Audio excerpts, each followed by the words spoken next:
She's not a soldier. She's dead weight in boots. That's what they said the first day she showed up. She didn't lift her eyes, didn't even blink, just tightened the strap on her rucksack and kept walking. Because the truth was, she wore the insult like her uniform. Quiet, heavy, and already broken in. Then one careless officer, bored and smug, grabbed her wrist, and the code tattooed there stopped time. Within minutes, a black military helicopter descended like a storm. A general stepped out and spoke just 6 words. She answers only to me. The recruits who once laughed stared in silence. They thought they knew who she was, until they didn't. And after this, neither will you. The first thing they gave her wasn't a bunk, a uniform, or a locker. It was a label. Leftover. Not officially, of course, but everyone at Fort Halston knew what Squad Delta was. The dumping ground. A unit pieced together from mismatched transfers, international rejects, and applicants who barely scraped the cutoff. And that's where Briar Hale landed. The barracks smelled like stale sweat and peeling paint. Her name was taped in fading ink above the lowest bunk, the one shoved into the corner next to the broken heater. Her duffel bag thudded onto the floor, and that was it. No welcome, no questions. Just the sound of boots outside and voices that weren't hers. When she stepped into the training yard the next morning, she became a punchline before she even spoke a word. Must have let the mailroom staff wander in again, someone muttered. Donovan, broad-chested, buzzed head, the kind of guy who flexed while tying his boots, let out a laugh loud enough for the others to hear. You sure you're in the right place, sweetheart? This ain't culinary school. Claire didn't need much to pile on. Blonde, sharp-eyed, and sharper-tongued, she looked Briar up and down like she was studying a broken vending machine. Maybe she's here for moral support, like an emotional support librarian. The rest of the squad chuckled. Briar didn't respond. She didn't lift her head, didn't meet their eyes. She just adjusted the straps on her pack and stood there, perfectly still, until Staff Sergeant Carter walked up. Carter was built like a wall and twice as warm. His voice was gravel on steel, his orders short and unforgiving. When his eyes scanned the lineup and landed on her, he didn't even pause. You, Hale, stay out of the way. Don't slow the team down. He tossed her a canteen without looking. It hit her side and nearly dropped, but she caught it without flinching. That was the end of her introduction. During the first logistics drill, their squad was ordered to move supply crates across the yard under time pressure. Everyone else shouted, argued, competed. Briar just worked. She didn't struggle, didn't ask for help. She just moved, efficient, silent. And that was a problem. Donovan shoved a crate into her path by accident, knocking her balance. She stumbled, caught herself, and kept stacking. Charity case is slowing us down, Donovan barked. Claire rolled her eyes. She's got the upper body strength of a paperclip. Jensen, lanky with a permanent smirk, chimed in from the back. Maybe she thinks this is a mindfulness retreat. They laughed. Briar didn't. She knelt to retrieve a box of bandages that had spilled. Her fingers moved quickly, methodically. Her jaw was tight, but her face didn't change. The silence was louder than their words. By dinner, the nicknames had begun. Riley, always with perfect eyeliner, even in the field, leaned across the table, twirling her fork. So, Deadweight, how's boot camp treating you? Jensen nearly spit out his stew. Don't call her that. That's mean. I like the statue. At least statues have a vibe. No one sat near her. Her tray stayed mostly untouched. She ate with her head slightly lowered, hands folded precisely, like a surgeon prepping for work. She was so quiet it felt like she was mocking them, and that only made them push harder. During the rope climb test the next morning, Briar's boots sank into the mud as she tried to pull herself upward. The pack on her back was heavy. She didn't complain. She just climbed, slow, steady. Jensen jogged past her, laughing. She's not dead weight. She's training weight. Carter shouted from across the field. Clock's ticking, Hale. No encouragement, no instruction, just a warning. Briar reached the top, dragging herself over the edge with raw palms. She didn't collapse, didn't breathe hard. She just looked forward, eyes fixed on nothing, as if the mud, the insults, and the silence couldn't touch her. And that unnerved them more than any smart remark ever could. Because even the loudest soldiers knew, you don't ignore someone who doesn't care if she's ignored. You watch her. You wait. Because if she breaks, fine. But if she doesn't, you've got a problem. And deep down, they were starting to sense it. Briar Hale wasn't the one out of place. They were. The week after the rope drills, the squad was dropped into a simulated night navigation course. Fog rolled in like a blanket, and visibility was next to nothing. Each team was issued a GPS unit and a simple map. They were told, reach the checkpoint without triggering any alerts. Walsh, the self-appointed lead scout, smirked as he tapped buttons on the GPS. Got it. This way, he said, charging off into the trees. No one questioned him, except Elena. She was quiet as always, trailing behind with her eyes locked not on the path, but on the blinking display in Walsh's hand. Her brow furrowed. Something was wrong. He was leading them straight into a detection zone, a training radar trap that, if triggered, would mark the whole squad as compromised. She hesitated, then stepped forward. You're heading into a trap, she said softly. Walsh spun around. You say something, ghost girl? Elena pointed at the blinking corner of the GPS. That's not terrain mapping. That's an enemy signal simulation. You walk 10 more meters. The entire zone flag's red. The squad fell silent. Donovan snorted. Since when did you become the tech whisperer? Walsh rolled his eyes. Whatever. He stepped forward anyway. Then the device blared. Red lights, buzzing sirens. Squad compromised. Return to base, came the voice over the radio. Carter stormed in 10 minutes later, his jaw clenched. Who made the call? Silence. Then, reluctantly, Carter's eyes drifted toward Elena. She didn't speak, didn't point fingers. But that moment stuck. Not just for Carter, but for someone else. Lieutenant Holt, the field instructor overseeing night exercises, lingered behind as the squad packed up. She didn't say anything to Elena that night, but the next morning she was watching. During a live patrol simulation the following week, the squad was sweeping a clearing with night vision goggles. Walsh again took lead. Elena stayed near the back, until she noticed something. A thin, unnatural glint near a bush. She paused, knelt, and brushed her fingers over it. Tripwire. She barely had time to grab Walsh's vest and yank him back. What the hell? He shouted, then stopped. The wire led to a mock explosive with a bright red tag. Boom, 5 casualties. The rest of the squad froze. Holt, emerging from the trees, crossed her arms. Good catch, Hale, she said simply. Then for the first time her eyes narrowed. Not in doubt, but in curiosity. How did you see that? Elena just replied, pattern didn't match the terrain, and walked away. But even as the simulations continued, so did the disrespect. During a map-reading drill under light rain, Gavin, the loudest mouth that week, saw Elena working quietly at the edge of the field. Her map was clean, precise, not a smudge on it. Every coordinate marked down. He stomped over, snatched it from her hands, and tore it in half. What is this? A scrapbook? Bet you color-coded it too. The squad laughed.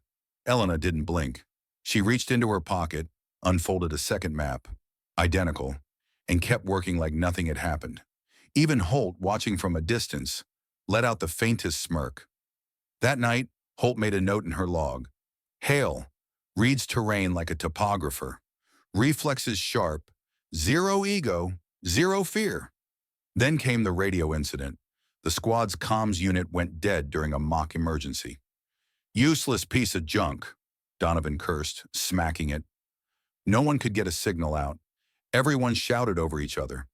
Elena sat down beside the box. No announcement, no permission, just action.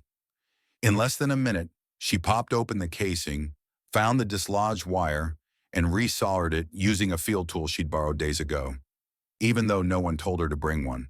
A burst of static, then clarity. Bravo unit, status check. Do you read?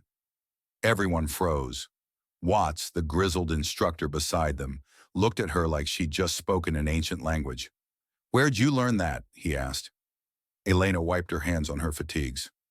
Just figured it out, she replied. Watts didn't laugh. He just stared. The kind of stare a man gives when he realizes he missed something critical. And yet, the bullying didn't stop. During mess hall cleanup, Ellis banged a ladle against a pot. "Hey, princess, what's your kill count? 0 and holding?" A few laughed. Meredith chimed in. "Bet her camo's just painted on." Elena just folded the greasy rag, set it aside, and walked out. But as she passed Holt, the lieutenant's eyes followed her. Thoughtful. They didn't know it yet, but the girl they kept pushing to the edge, she wasn't watching them for weakness. She was watching the pattern, because Elena Hale didn't care about revenge. She cared about readiness. And if that meant letting them laugh while she saved their lives again and again, so be it. Because real soldiers don't need approval. They need precision. And hers was deadly. It happened during the standard weapons check. Routine, noisy, unremarkable. The squad was lined up in front of folding tables, their rifles stripped and laid bare for inspection. Officers paced down the line, barking at recruits about smudged barrels and misaligned bolts. Elena stood near the end of the row, silent as ever, her weapon disassembled with surgeon-like precision. That's when Officer Bragg showed up. Bragg was short, loud, and enjoyed finding things to be offended by. His belt carried more attitude than rank. He called everyone rookie and referred to himself in the third person far too often. When he got to Elena, he squinted at her for a second too long. "You," he said, pointing. "Why you always got that sleeve rolled down?" Elena looked up but said nothing. Bragg stepped closer. "You hiding a scratch or something?" And then, without warning, he reached forward and yanked up the fabric. The reaction wasn't immediate, not at first, but when the light hit the inside of her wrist, something changed. Because there it was, black ink against pale skin, slightly faded but unmistakably clear.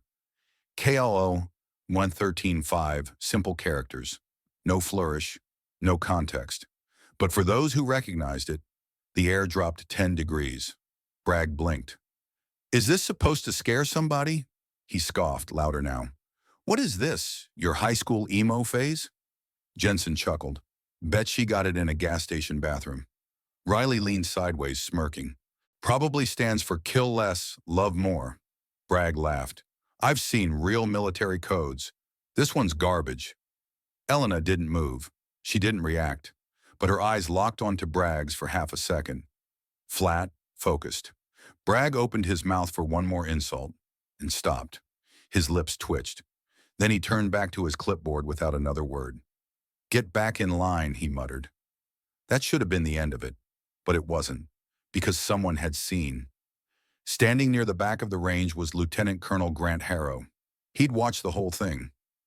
Didn't blink once when the tattoo was revealed, didn't flinch. But later that night, long after the mess hall closed and the barracks lights dimmed, Harrow was alone in his office. A single desk lamp cast long shadows across the concrete walls. He opened a locked drawer and pulled out a black hard case. Inside was an encrypted drive, not connected to any central system. It required both a code and a biometric scan. Harrow hesitated before touching it. His hand hovered like he already knew he shouldn't. Then he pressed his thumb and entered a 12-digit cipher he hadn't used in years. The screen flickered, and then it came up. File 9470130, a designation. Ghost Viper call sign, KLL03. Name Hale, Briar status, classified. Active clearance Tier Zulu. Kill count 208. Last active deployment, redacted. Presumed KIA, 4 years ago. A grainy image loaded. Younger, harder eyes, same calm face. No smile, just resolve. The same woman now folding laundry in Barracks C like she didn't exist. Harrow leaned back in his chair, every breath suddenly heavier. "She disappeared 4 years ago," he whispered. "And now she's here, in Delta Squad?" He sat there for a long time, the glow of the file casting shadows across his face. The next morning, things were different. Subtle, but undeniable. Bragg avoided eye contact during roll call. Walsh, who usually made some half-snide comment about Quiet Girl, said nothing. Even Donovan's usual swagger dulled slightly, his voice quieter than usual at breakfast. There were whispers now, not from the loud ones, but the smart ones. Watts, the old instructor, didn't say anything, but when Elena passed him on the range, he gave her a subtle nod. respectful, unspoken. A few foreign officers stationed nearby began to keep their distance. One even mumbled under his breath in another language when she walked by. Something like La Fantasma Viva, the living ghost. Rumors spread like frost. Someone had seen Harrow looking at her file. Someone else claimed they saw a black tag in her locker. Another swore the tattoo matched an old kill list code used by Ghost Division operatives. But no one asked her directly, because somehow everyone knew. If you had to ask, you weren't cleared to know. That afternoon, Harrow met with Colonel Brooks, a decorated combat officer with a chest full of ribbons and a mind like a vault. They locked the office, soundproofed it. Harrow slid the tablet across the table. Brooks looked down at the screen. Then slowly he exhaled. If she's really KLL-03, why is she here? Harrow didn't answer. Brooks leaned forward. And why is she hiding? Still silence. The two men stared at the file. She has the right to disappear, Harrow finally said. If she wants it? Brooks grunted. Or maybe she's waiting. Harrow's eyes narrowed. For what? Brooks didn't smile. That's what worries me. By week's end, nobody messed with her. Not openly. The nickname Deadweight vanished. No one dared say it again. In its place was something worse. A quiet void. No jokes, no challenges. Just sideways glances, unfinished sentences, and that awful weight of not knowing who was standing beside you. In the barracks, Jensen asked Riley in a hushed voice, Do you think she's, like, trained to kill without emotion? Riley didn't answer, but she didn't laugh either. Even Bragg, who had mocked her the loudest, walked wide circles around her path. And Elena? She acted like nothing had changed. She folded her gear the same way, ate alone, did the drills, didn't flinch when people stared, didn't blink when they didn't speak. She adjusted her sleeve when it slipped, gently, as if the tattoo wasn't a secret, but a scar too old to feel. But in truth, she'd felt everything, and every silent step forward was another step toward what they all feared most, a soldier they didn't understand, a threat they couldn't measure, and a past none of them were prepared to face. The notice came down suddenly, a Level 4 sniper qualification trial, the kind usually reserved for top-tier candidates at special training schools, was being administered on base. 5 moving targets, 3 distances, 1 shot each. Only 3 slots were open for the trial. The list went up on the bulletin board at 0600. Jensen, Riley, and Lucas were already bragging before breakfast. This is where the real soldiers show up, Jensen grinned, spinning his combat cap on one finger. Not quiet tag-alongs. Donovan laughed. You mean she's not going to whisper the targets to death? Claire smirked. She'll probably shoot herself in the foot, or faint from recoil. Briar said nothing. She wasn't on the list. But that didn't stop her. On the day of the trial, the range was buzzing. Even officers from other divisions had come to watch. Word had gotten out that a colonel, maybe even a general, would be present. The 3 recruits stood near the firing line, stretching, checking scopes, flashing smug smiles at the small crowd gathering behind the barriers. And then she walked in. Briar Hale, no fanfare, no gear bag, just her standard issue rifle slung over her shoulder and her sleeves buttoned down. Jensen actually laughed out loud. You lost, Hale? This isn't the meditation tent. Riley rolled her eyes. This is sniper qualification, not whatever weird Ghost Division cosplay you're doing. But when Carter checked his clipboard, his face shifted. There was a new name on the roster. Hale B. He looked toward the tent where Colonel Brooks had just stepped out, flanked by 2 stern-faced officers. The colonel gave a small nod. Approval. Quiet, but unmistakable. Carter turned back toward the squad and raised his voice. Briar Hale will be taking the final slot. Silence rippled across the field. Jensen's smirk dropped. Riley's mouth opened slightly, then shut again. The first target appeared, a steel silhouette on a high-speed rail at 400 meters. Jensen took his shot, hit, but off-center. Riley grazed the right shoulder. Lucas missed entirely.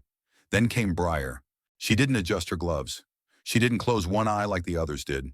She exhaled, once, and fired. Dead center. Even the spotter said nothing, just stared at the digital marker as it beeped green. Second round, a rolling target zigzagging across uneven terrain. She hit that one too.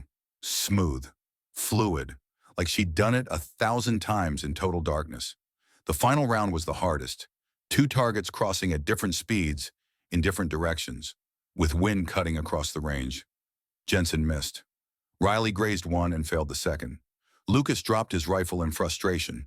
Briar Hale adjusted her stance, waited for the cross, and fired twice. 2 hits. Clean, sharp, unforgiving. Colonel Brooks didn't speak. He just turned, whispered something to an aide, and walked off. The crowd began to disperse, quiet, unsure. Carter simply said, "Trial complete." No applause, no cheers, just awe. That evening, she sat alone, cleaning her rifle under the faint glow of a hallway light. A man in civilian clothes approached quietly. Broad shoulders, graying at the temples, a faded deployment tattoo visible near his collar. "Briar Hale?" he asked. She didn't look up. "Used to be." He sat on the bench beside her, lowering himself with a soft groan.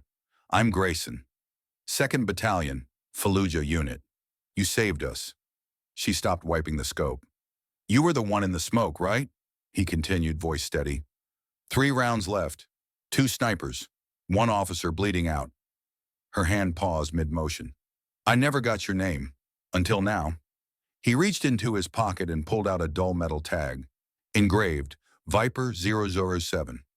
"She saved my unit," he said, setting the tag beside her on the bench. "I've spent 10 years wondering if I imagined it." She didn't respond, but she didn't move the tag either. Grayson stood, nodded once, and walked off without another word. Over the next few days, the tone on base changed. Riley stopped talking altogether. Her social media, usually filled with sarcastic captions and carefully filtered soldier selfies, went dark. Rumor had it one of her old posts mocking Deadweight Hale had been screenshotted and forwarded to her sponsor. The tactical gear brand pulled their endorsement quietly. A silent blacklist followed. Jensen, who'd spent the last 3 months trying to climb the promotion ladder, found himself reassigned to a remote station in Alaska. No ceremony, no explanation. His name just disappeared from the next duty roster. The words operational conflict were mumbled once in the office, and never repeated. Lucas got it worst. Apparently, he'd tried digging into Briar's records, asked too many questions in the wrong channels. By the next morning, his bunk was empty. Transferred, permanently. No one asked where. No one wanted to know. Even Donovan stopped talking tough. One morning, he was polishing his boots like his life depended on it. The next, he kept to the back of formation. Quiet, almost deferential. Harrow, watching all of it unfold, didn't write anything in his notebook anymore. He didn't need to, because now, everyone knew. And Briar? She didn't act any different, didn't celebrate, didn't brag. She just packed her things a few days later, folded her bunk the same way she had on day 1, and left without a sound. No farewell, no orders. Only a sealed envelope on Harrow's desk with a single line. "Keep the file locked." He burned it that night, ashes scattered across the barracks lawn like memory, and no one ever spoke her name again. Not out loud.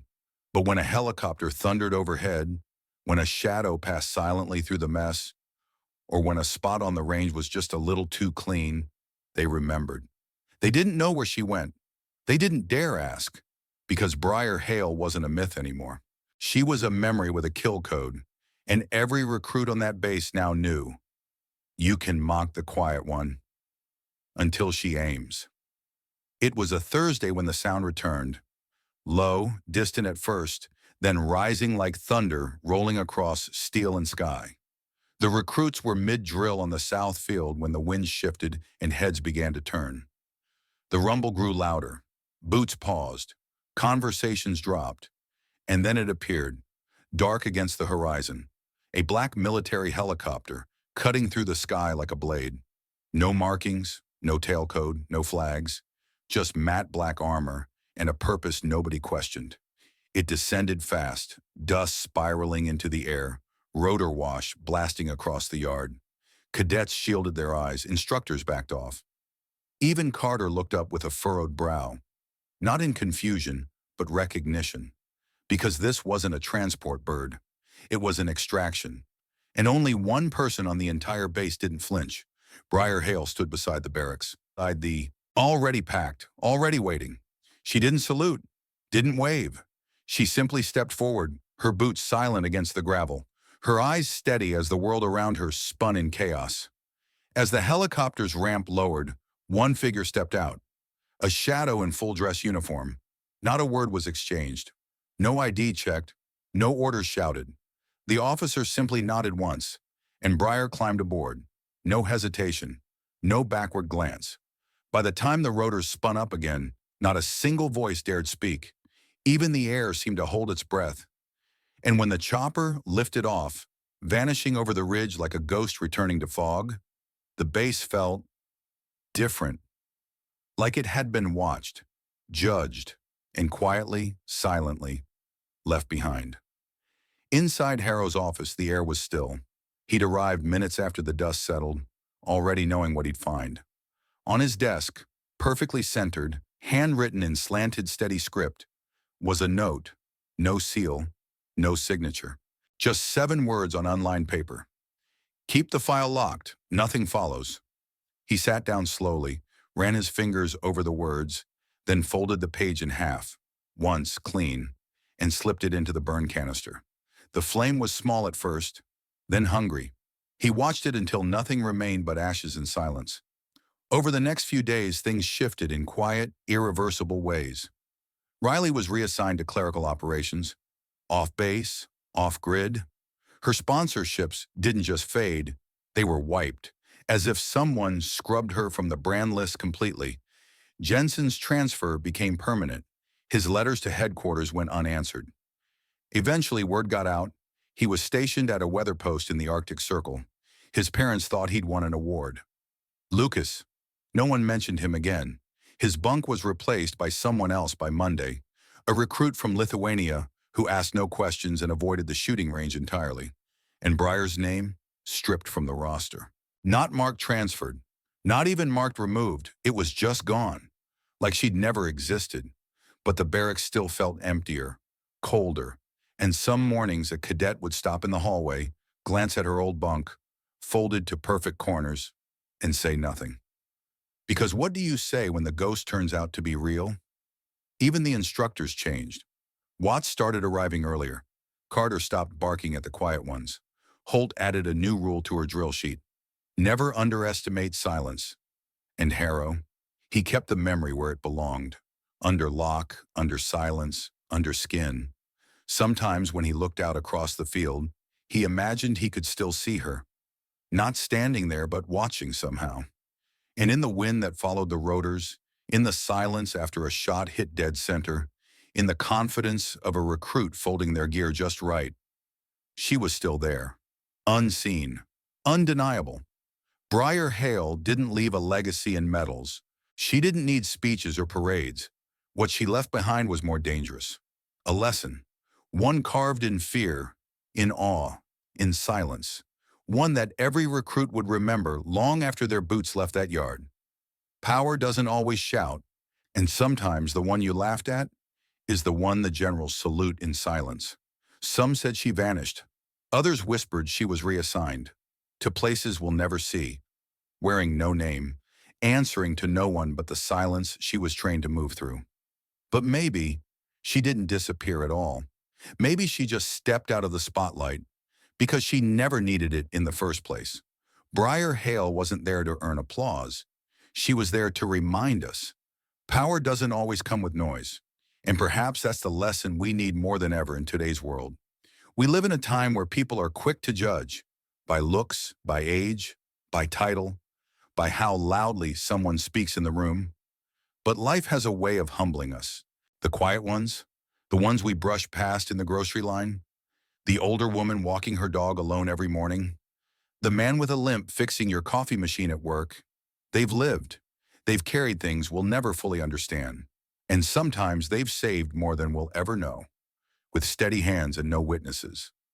So maybe this story isn't just about Briar. Maybe it's about all the unseen people in our lives who carry strength in silence. Have you ever been underestimated?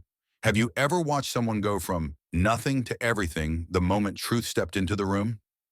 Tell me your story in the comments. Let's honor the ones no one clapped for, but who still showed up anyway. And if this story meant something to you, give it a like, share it with someone who needs it, and please, subscribe. We have more stories like this one waiting. Thank you truly for spending your time here. And never forget, sometimes the ones we ignore are the ones who save us.